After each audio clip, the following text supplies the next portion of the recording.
वो अपनी पत्नी मीना के साथ खुशी से जीवन बिताया करता था। एक बार जब धान की रोपाई चल रही थी, सभी तैयार होकर खेतों की तरफ जाने लगे।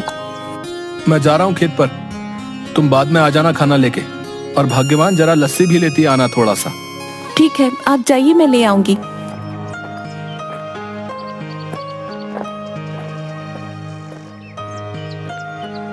चंदू खेत में पहुंचता है, थोड़ी देर काम करता है, तभी खेतों की मेड़ों पर दो आदमी चल रहे होते हैं।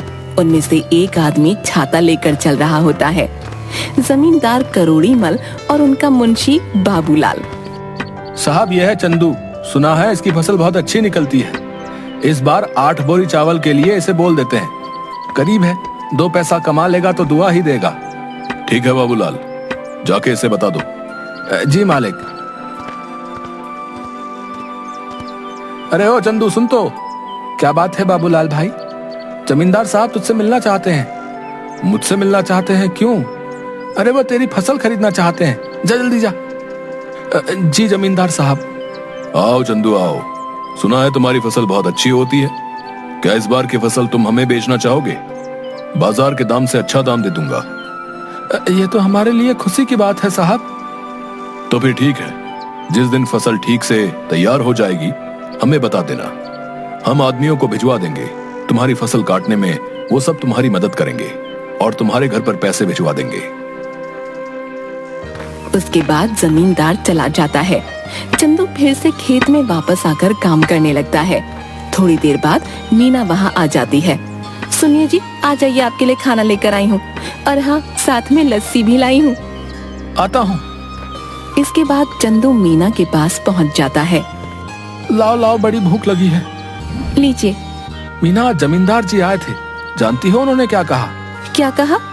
उन्होंने कहा कि वो हमारी इस बार की फसल खरीदना चाहते हैं और बाजार से अच्छे दाम भी देंगे। ये तो बड़ी खुशी की बात है। ये सब माता रानी की कृपा से हुआ है। मैं कहती थी ना, एक दिन सब ठीक हो जाएगा। माता रानी करे ऐसा ही हो। इसके बाद दोनों घर चले जाते हैं। इसके बाद चंदू सो जाता है। चंदू शाम को उठा और घर के आंगन में लगी क्यारी से सब्जियां निकाली। मैं ये सब्जी बेच के आता हूँ, ठीक है? सुनिए, आप समय से आ जाइएगा, रात होने से पहले।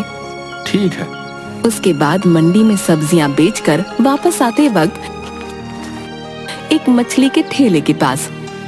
मछली कैसे दे रहे हो भाई?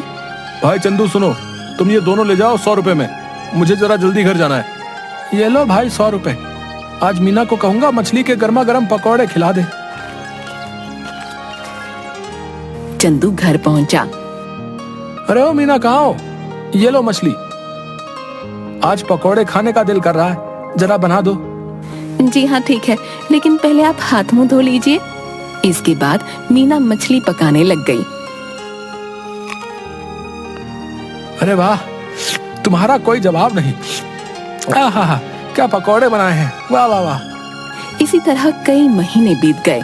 चंदू के खेतों में सोने की तरह चमकने वाली फसल तैयार हो गई। मीना, मैं खेत में जा रहा हूँ, जमींदार के आदमी पहुँचते ही होंगे। ठीक है। चंदू खेत में गया। चल चंदू, तैयार हो जा, बहुत काम करना बाकी है आज। जमींदार के आदमी वहाँ पहुँच गए। चलिए सब काम पर लग जाते हैं। सेठ ने कहा है जल्दी से सारा काम निपटाकर फसल चंदू के घर पहुंचा देना। सबने मिलकर फसल काटी और 8 बोरियां तैयार कर दी। तभी वहाँ मीना आई। ये क्या, इतनी जल्दी काम भी हो गया? मीना, इसीलिए तो कहते हैं कि एकता में बल है। जो काम मैं अकेला 2 दिन में करता, वो हम 4 लोगों ने मिलकर कुछ ही टाइम में कर दिया। इसके बाद सबने मिलकर बोरियां चंदू के घर तक पहुंचा दी। हम सब कल आके ये बोरियां सेठ के घर ले जाएंगे।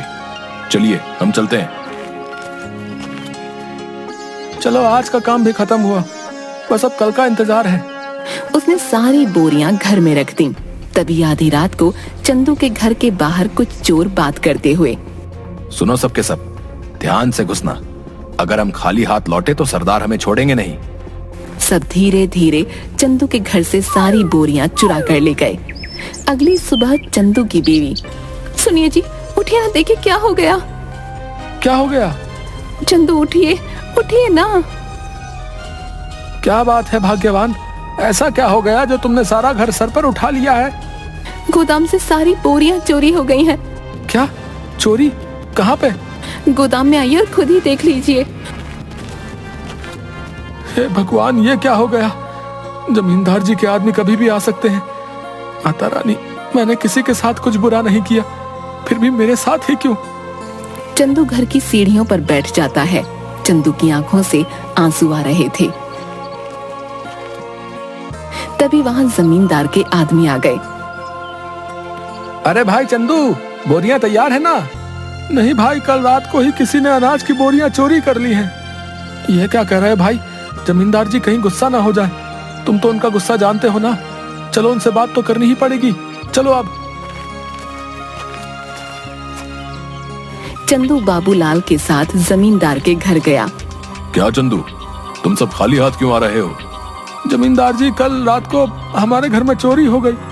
सुबह देखा तो गोदाम से सारी बोरियां गायब हो चुकी थी। कहीं तुमने किसी और को तो बेहतर दाम के चक्कर में नहीं बेच दी? नहीं जमींदार जी, मैं सच कह रहा हूँ। सेठ जी, एक ही गांव में रहना है हम सबने।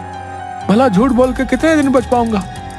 ठीक है, लेकिन अगर मुझे पता चला कि तुमने किसी और को दिया है, तब देखना कि मैं क्या करता हूँ। कुछ दिन तक चंदू और मीना दोनों उदास थे। चंदू सब्जियों को बाजार में बेचता और जो भी कमाता उसे बहुत ध्यान से खर्च करता। चंदू खाना खाने बैठा। सुनिए ना, कितने दिन हो गए हमें इस तरह सब्जियां बेचते हुए, लेकिन हमारा घर मुश्किल से चल पा रहा है। घर के भी हालात ठीक नहीं है। हमारा गुजारा सिर्फ सब्जियां बेचकर नहीं हो सकता। पहले तो अनाज बेचकर हम अच्छे खासे पैसे कमा लेते थे, जिसमें साल भर थोड़ा थोड़ा करके घर चल जाता था। लेकिन अब तो हमें अगली फसल के पक जाने तक इंतजार करना होगा। आप बताइए ना, ऐसे कैसे घर चलेगा? मैं जानता हूँ, लेकिन मैं क्या करूँ, समझ नहीं आ रहा। अचानक चंदू थाली में रखा अचार रोटी के साथ खाने लगता है। अरे भाग्यवान, अचार! क्या अचार? क्या मतलब है? मैं आपको अचार की तरह दिखती हूँ? आप मेरे बारे में ये सब सोचते हैं? नहीं भाग्यवान, मैं तो कह रहा था कि हमारी समस्या का समाधान है ये अचार।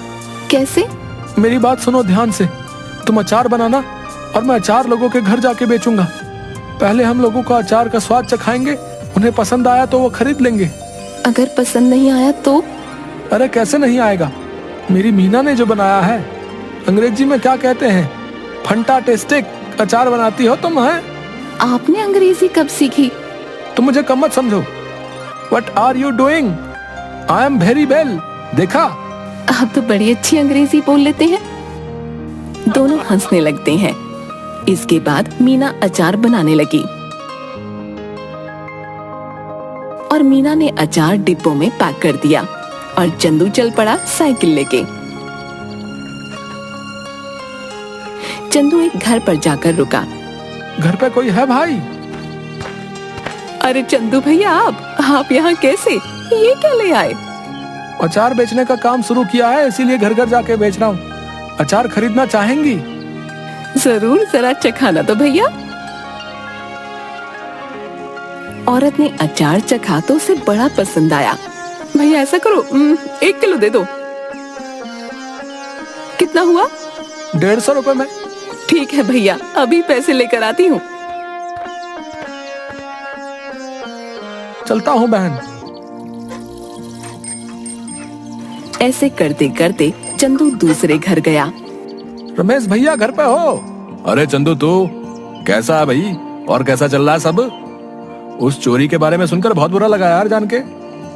जाने दो भाई, क्या कर सकते हैं। अच्छा ये बताओ, अचार खरीदते हो बाहर से? हाँ, क्यों? मैंने अचार बनाना शुरू किया है। क्या बात है, जरा चखाओ तो। चंदू ने उसे थोड़ा सा चखने को दिया।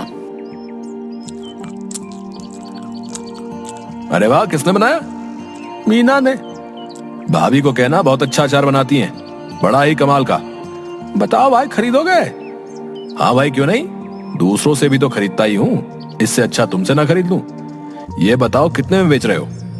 150 रुपए किलो। ठीक है भाई, 2 किलो दे दो। चंदू ने पैक करके दे दिया।